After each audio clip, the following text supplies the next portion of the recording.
Hey, what's up, guys? It's Cooksey. I'm back with the Cliff Notes. This weekend is a big race in Atlanta, and yes, they're at the Super Speedway. I like these races. It's not like Daytona because it's not going to get all ruddy and sandy, but it is going to be a bigger track. It's during the day. It's going to be an early race, so set those DVRs, or if you're out doing stuff, maybe if you don't want to find the results, get off social media because you know the results are going to be out there. If you're going to planning on watching it later, if you want to watch it live, make sure to tune in early. Um, we've got a special. Joe Schmoda is returning. Joe is back for the first time this year. He's returning to the racing. I don't know where to put him. He's a guy who was winning races last year. Can he jump right in and run the pace? I'm not sure. I've also heard that he's not real confident in that machine. Sounds like he's moving to Honda next year, so we'll have to see how that works out. And then I have a question too. So Travis, that runs Epic Garage Designs here, was at Kihita last weekend, and he come back and said, "There's this dude. This is the fastest dude I've ever seen on a dirt bike, on a two-stroke, Carson Brown." Why hasn't Pro Circuit reached out to Mr. Carson Brown? That I'm curious. I reached out to Carson. I haven't heard back yet. I don't know. Maybe it's a conflict of interest with Pro Circuit exhausts, BBR exhausts. I'm not really sure, but seriously, why have? I'm sorry. I love Mumford and some of the guys and Blos, but I'm sorry if I'm a team guy. I think Carson Brown could easily be on the podium with the right equipment and the right setup. So I don't know. It just seems like an easy one. He's out there riding a two-stroke. Why wouldn't you put on your bike? The dude's awesome. The track has been covered. It's got a little bit of rain. You know how the Dirtworks crew do. They're so good at fixing it and having that thing ready to go. But do expect that Atlanta dirt to break down a little bit. They're going to have some ruts at the bottom of the transitions, which could be tricky. Michael Mosman is out this weekend. It's such a bummer, but there's a positive light to this. I want to commend everybody over at the TLD Gas team for doing the right thing and sitting out their rider who at Daytona crashed, and he kind of whiplashed his head. He didn't necessarily smack his head, but they're smart enough to understand what a concussion does, what it can do to a rider. And I talked to somebody pretty high up in their program, and he said, "Listen, these kids are with us for a few years. They live for a lot longer than that. We don't want to compromise that for the couple years they're with us." And I was just like, it was like music to my ears. Seriously, they're probably the first team I've seen do this. I wish Pro Circuit and Mitch Payton would adopt this, because if all the teams adopted this, they'd all just do it. They even mentioned, I don't know if it's in the budget, but they would like to see guys get MRIs before the season. So when they have a head injury and they do the MRI, they look for differences, because the doctor, the specialist that they had spoken with, said, "Listen, this is great that we do an MRI, but we don't know exactly what it looked like before, so we can't tell necessarily what's wrong." And it's the first time I've heard somebody in one of these teams not just ignorantly defer to a doctor and understand that even the doctors, when it comes to brain science, is brand new.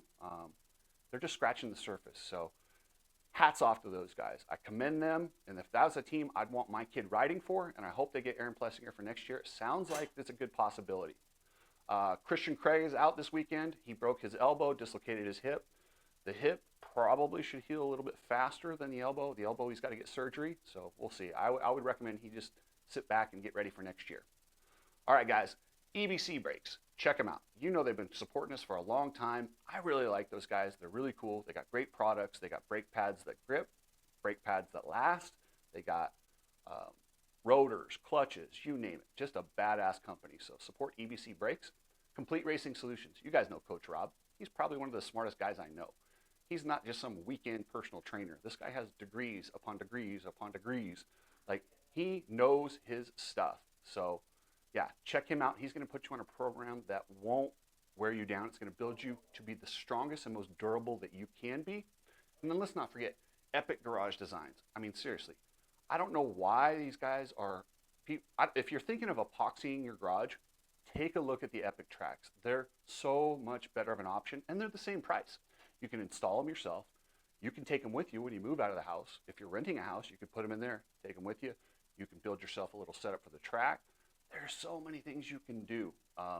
The newest thing we're going to be working on. I mean, all garage solutions. So check it out, guys. And without further ado, let's get into this. You need people like me so you can point your fucking fingers and say, that's the bad guy. In the 450 class, Eli Tomac is taking control. He's got the point lead. He's got the red plate by himself. Cooper had a really bad weekend in Arizona. Cooper has. You can't say it's a must win until you're clinching for a title, but this is about a must win as you'll get without having a must win. So Cooper Webb needs to put a stop to Tomac, get the points back close. If you can't afford to lose 3 after losing 7 last week. You just can't. Then we're looking at a 10-point gap. 10 points is pretty comfortable. And then it will be 4 races left after that. So Chase Sexton, as far as the championship goes, it would be a serious long shot. He's not mathematically eliminated, but if he runs the table, he could. But even if he runs the table, he might not win this thing. Ken Roczen. He's on a Suzuki, guys. I don't know what else to say. I've said this all year. He's an amazing talent, but he's on a Suzuki. It's not quite as good as those bikes. He's so talented, he was able to take it to a win. The Hep Suzuki team has busted their asses to make sure this bike's competitive, and it is damn competitive. Justin Barcia has looked so good. He got a podium last week. This might be his weekend to win. He's feeling frisky. It's funny how the contract year, he's always good at a contract year. So, yeah. Jason Anderson. Anderson was fast here last year. Remember, he started that little run. And this is the track where Tomac hurt his knee. So, we'll have to watch that. Aaron Plessinger. Let's see. Anybody that wears a cowboy hat got to feel comfortable at Atlanta Motor Speedway in the home of a NASCAR race. Come on, man. Aaron, I would love to see Aaron get that win. Craig is in points there. He's right behind Plessinger, but he's not racing. Adam Cincerillo, he's suffering through the same things that he's been going through, is that wrist going numb. We'll have to see. I just don't expect much more than that. And then Justin Hill. Justin Hill's been consistently in the top 10, so I expect him to continue that. So in the 250s, remember last time we saw all these guys, there was all that drama between Jordon Smith, Haiden Deegan, teammate on teammate crime, tweets. They had some funny stuff. Did they really bury the hatchet? We're going to find out. These guys are riding hard, and there's no love lost. They can pretend however they want, but it couldn't have sat well with Jordon Smith. Nate Thrasher would darn near smash anyone to win. Hunter Lawrence defended Deegan, but trust me, that it's not going to carry over to the track. He's not going to surrender to Deegan on the track, and vice versa. Hunter Lawrence has got a commanding lead, and I look for him to probably win the race because he's been by far the best guy. But if he has any issues, I don't look for him to panic. I look for him to settle in. If somebody's riding out of their mind and is going to take unnecessary risks to win this race, I could see him settling for a second or third because Hunter's smart. Nate Thrasher, he is the outdoor guy. He's won a couple of these races at Atlanta. He's going to be fast, and he may very well knock off Hunter at this race. Haiden Deegan in third in the points, coming off all that drama. It kind of fizzled a little bit because it went straight to the west, so we never got resolution or we never got gasoline dumped on the fire. But don't think it went out. Trust me, it did not, and we're going to find out pretty quickly. Jeremy Martin, he's been riding good, but I think at this point in the series, he just wants to get to outdoors healthy. So I look for him to go good, but not take unnecessary chances. Max Anstey had a horrible Detroit round. Other than that, he's been great this year. He's on the podium almost every time, but that's dropped him all the way to 5th in points. Jordon Smith had an even worse round. They scored, combined, those two scored 1 point, with Jordon getting 0. So Jordon Smith's in 6th in points. At this point, he's just got to win races and hope he gets lucky. We'll see. They got 2 East-West shootouts remaining, and that could really change these points. But as far as winning this thing, I'd say Jordon Smith's pretty much out of it. Chris Blows. This is my guy, Zombie Blows. He's back.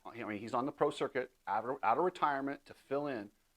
I just wanted to get a podium. Please get a podium. I don't care how it happens. If he lucks into it, whatever. Just want Chris to get a podium, and I really hope he can do it.